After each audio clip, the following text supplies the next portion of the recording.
Okay, so our objectives for today's lesson is to first recall the rules in operations on integers, the PEMDAS and exponential notation, and evaluate mathematical expressions for the given values of the variables. So we're going to evaluate expressions given the values of x or y or any variables. Let's now recall the exponential notation. For example, we have 9 cubic is equal to 729. So, bakit naging 729? So, first, let's familiarize the terms. First, we have base. So, ano bang ibig sabihin ng base? It gives the number that is being multiplied. Exponent tells you how many times the base is used as a factor. And power is the product of equal factors. So, anong base natin dito? So, the base is 9. Okay?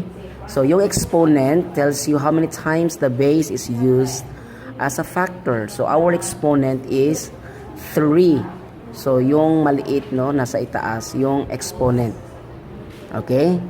So, when you multiply the base using the exponent, how many times we multiply. Okay, so the product of equal factors, that is the power. So where is our power? It's 729. Okay, so that's exponential notation. So let's have more example here. For example, x to the fourth y squared. This is how the exponential notation look like. So for example, x to the fourth y squared.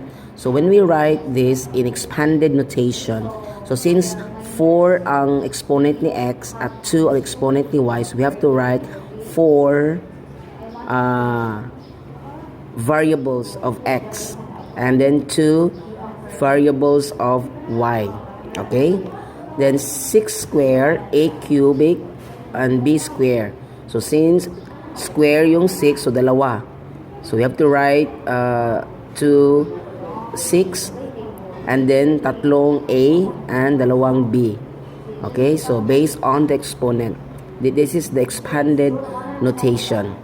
So next we have negative 2/3 to the fourth. So apat na negative 2/3. Okay, so negative 2/3 times negative 2/3 times negative 2/3 times negative 2/3. Let's have more examples on this. Evaluate the given exponential notation. So for example here, we have negative 2 raised to the power of 4 or negative 2 to the fourth. So you can see the exponent is 4. And ang yung negative 2 ay merong parenthesis. Nasa loob ng parenthesis. Kapag ganito, we have to write apat na negative 2. Okay? Kasi merong parenthesis, which means yung negative 2 magiging apat. Okay? So since the exponent is 4, so when we evaluate, so we have to simply get the product, multiply negative 2, okay, 4 times, so magiging 16, positive 16. Kapag walang parenthesis, negative 2 to the fourth, walang parenthesis, you first write negative at the beginning, then followed by apat na positive 2. So you can see the difference, no? Kapag merong parenthesis or walang parenthesis. So kapag merong parenthesis, yung apat na negative 2 na isulat. Pero kapag walang parenthesis, you simply write the negative sign at the beginning and then apat na positive 2. Okay, so when you get the product, so magiging negative 16. So magkaiba sila ng sagot.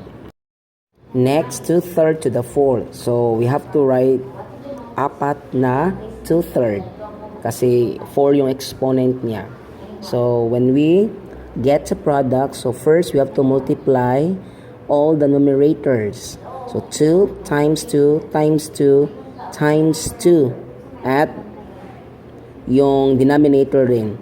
3 times 3 times 3 times 3. So, magiging 16 over 81. Okay? Next, we have negative 1/2 to the fifth.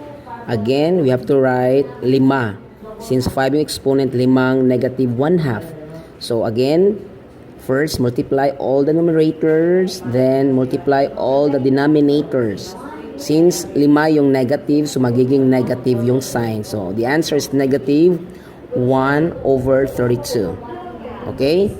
So you can just simply check bakit nagiging negative kasi 5 yung negative. So negative times negative, positive, positive times negative, negative, negative times negative, positive, positive times negative, negative. So kapag odd, then puro negative, so the result will be negative. Kapag even, all are negatives, then apat lang, so magiging positive. Okay? So yung rules ng multiplication of integers. So don't forget. Next example, we have 3 cube and 4 square. So since tatlo yung 3 at dalawa yung 4, so when we write in expanded notation, so we have to write tatlong 3 at dalawa 4. So when we get the product, so para magiging madali, so multiply all the 3 and 4, then 37 times 16 equals 432. Yun yung sagot. Okay, so this time let's try to evaluate algebraic expressions. To evaluate an algebraic expression means to replace a variable by a particular value and to simplify the expression. So kapag merong particular value, yung variable, yun ang i-replace natin para ma-simplify natin yung given expression. We evaluate an expression by substituting the value for the variable and finding the value of the expression. So maybe hindi pa masyadong maintindihan. So that's why we need to do some examples. So we need simply to substitute or replace the value of the variable.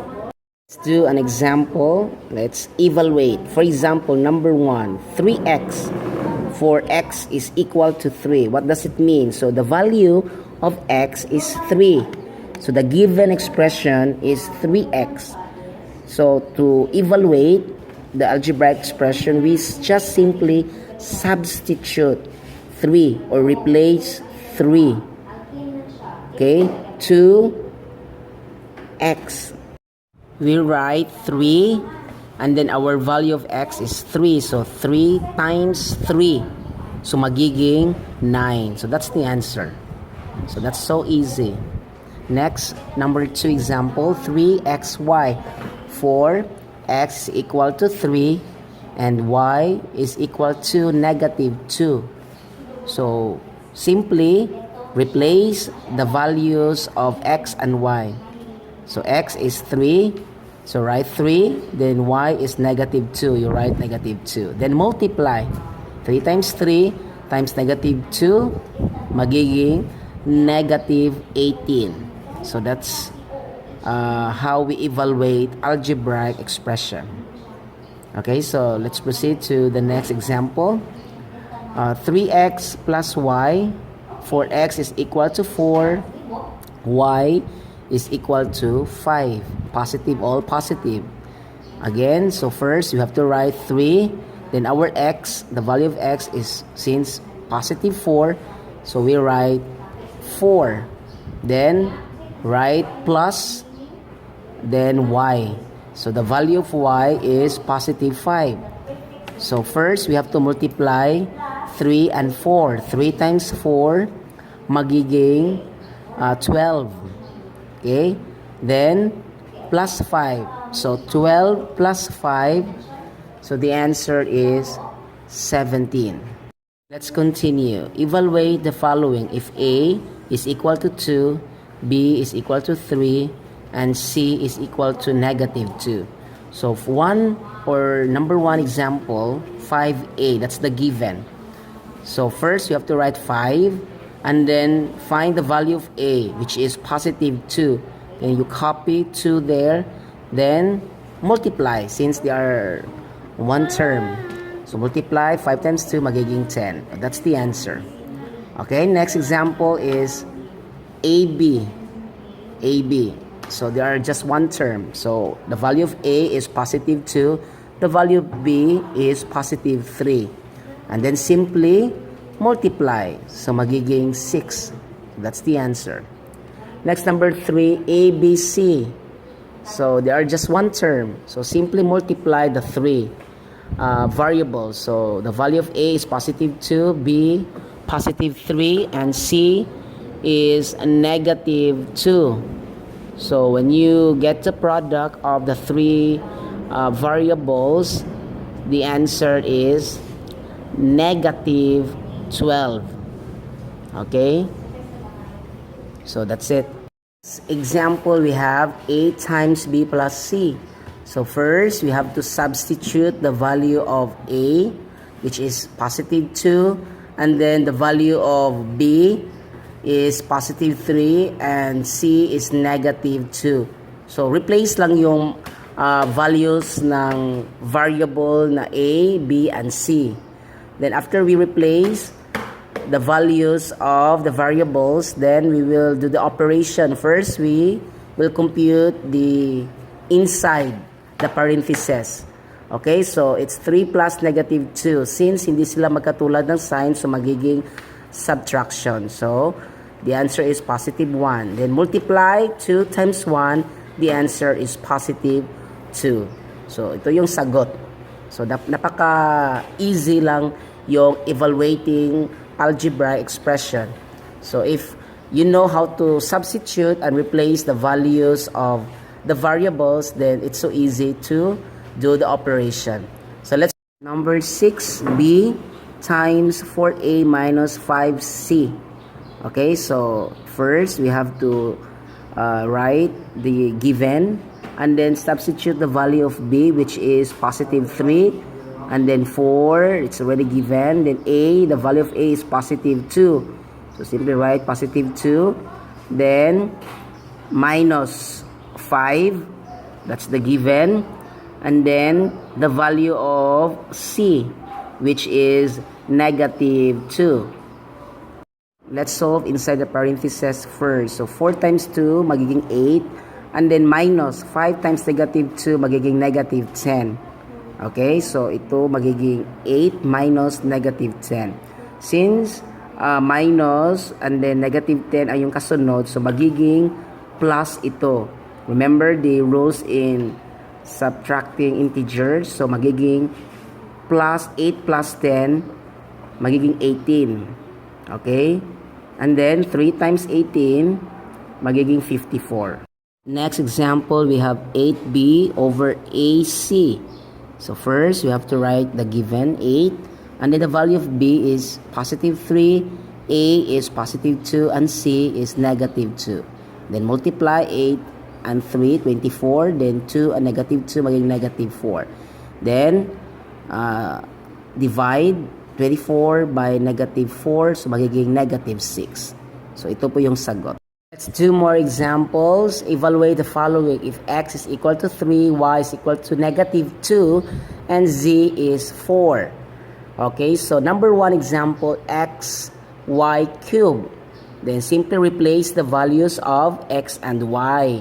X is positive 3, y is negative 2.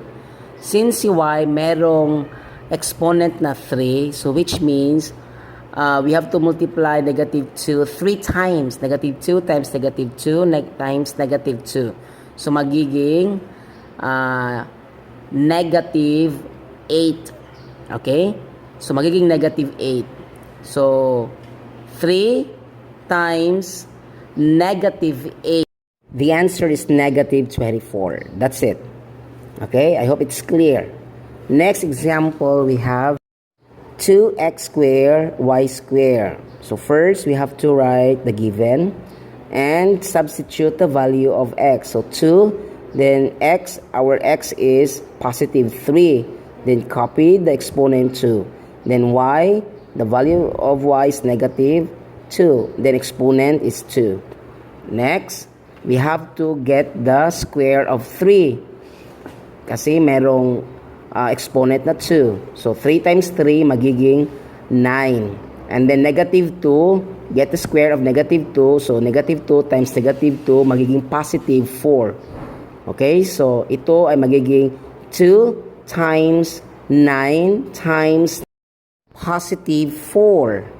Okay, so the answer will become 72. So just simply get the product.